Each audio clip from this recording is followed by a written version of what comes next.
Have you ever had that feeling at work where you're just stuck, fighting the same fires, dealing with the same problems over and over again? Well, you might just be seeing the symptoms of a much deeper issue. Today, we're going to play business diagnostician, and we'll be looking through the eyes of the legendary quality guru, W. Edwards Deming, to uncover 7 common and pretty crippling diseases of management. So, let's dive in. Right off the bat, you can tell Deming did not pull any punches. His whole argument, which was really radical for the time, was this. All the quality problems, all the lost market share that Western companies were facing, it wasn't the fault of the people on the assembly line. Nope. The problem, he said, was at the very top. Now, to really get what Deming was diagnosing, we have to understand the quality crisis he was seeing all around him. He saw a systemic sickness, right in the DNA of Western business practices, that was making them totally uncompetitive. And he was determined to find not just the cause, but also the cure. Deming's journey was pretty incredible, actually. It started way back in his early days, when he began questioning traditional ideas about what motivates workers. Then he teamed up with his mentor, Walter Shewhart, and got hooked on the power of statistical control, this revolutionary idea that you can use data to understand and shrink the variation in any process. He took these ideas to post-war Japan in the 50s, and you know what? They listened. The result was nothing short of an economic miracle. It really wasn't until the 1980s that companies back in the West finally started paying attention to his urgent warnings. And this right here, this gets to the absolute heart of Deming's philosophy. For him, quality wasn't something you could just inspect into a product at the end of the line. It was something that just emerged naturally when you created a system that supported people to do their best work.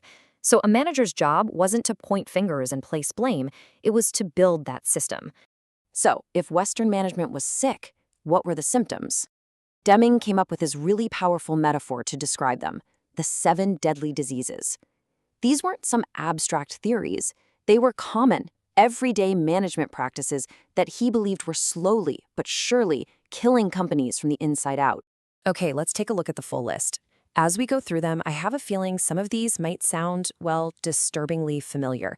These are the things Deming saw crippling organizations, just stopping them from ever reaching their full potential. Let's break them down. So this first group of diseases is all about having a misguided focus. Chasing those quarterly profits, Deming said, was a killer for quality and long-term thinking. And right alongside that is the disease of running a company only on the numbers you can see. He argued the most important figures are the ones that are unknown and unknowable, like the ripple effect of a truly happy customer. Focusing only on visible data, it's like trying to drive a car by looking only at your dashboard. Next up, we've got the people problems, and oh man, Deming hated the annual performance review. He said its effects were just devastating. It crushes teamwork, it encourages rivalry, and it builds fear.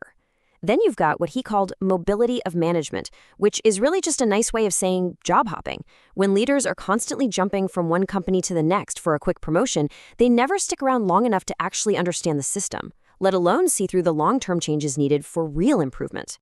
And finally, we get to the really deep systemic flaws, and it all starts with the very first disease, a lack of constant purpose.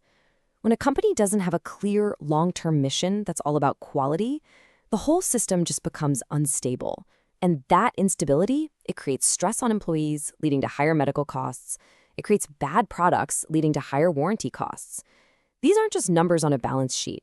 They are the direct results of a system without a rudder. Okay, so we've seen the diseases, the short-term thinking, the destructive people practices, the total lack of vision. But where do they actually come from? Who's the real culprit here? Deming was absolutely adamant about this. Blaming workers for problems that were literally built into the system wasn't just unfair, it was completely useless. So, if they aren't the primary problem, what is? This number, this is at the very core of Deming's thinking.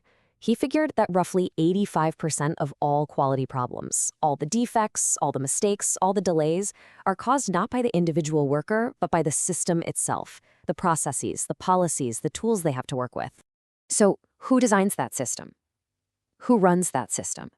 Management. And that means the responsibility for that 85% of problems lies squarely with them. The worker isn't the problem. Like Deming said, the problem is at the top. But Deming wasn't just about pointing out all the problems. He actually offered a cure. To treat these deadly diseases, he laid out a radical 14-point program designed to completely transform the entire philosophy of management. Now, here's the crucial thing about these 14 points. This was not a buffet where you could just pick and choose your favorites. Deming was so sure of his methods that he literally wouldn't take on a new client unless the top boss promised to faithfully implement all 14 points. For him, halfway measures just wouldn't cut it. His 14 points are really a complete system for organizational health. Point 1, create constancy of purpose, is the direct antidote to that first deadly disease of having no long-range plan. Point 8, drive out fear, is the cure for all the damage done by those dreaded performance reviews. And point 6, institute a vigorous program of education, builds deep knowledge inside the company, which is the exact opposite of the shallow understanding you get from job-hopping managers. It's a holistic prescription. Let's just pause for a second on this point about fear. Deming believed that fear, fear of speaking up, fear of making a mistake, fear of getting a bad review, was an absolute poison to any organization.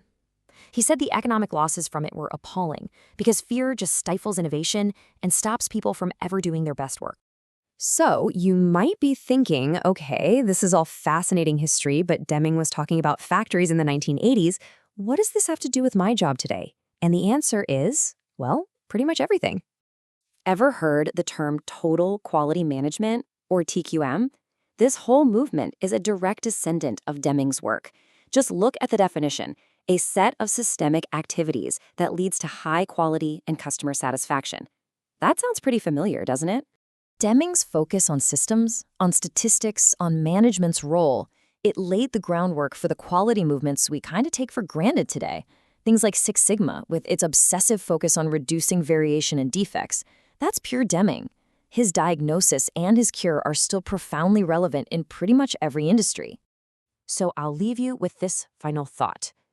Take another look at that list of diseases, that focus on short-term profits, the annual reviews, managing by only the numbers you can see.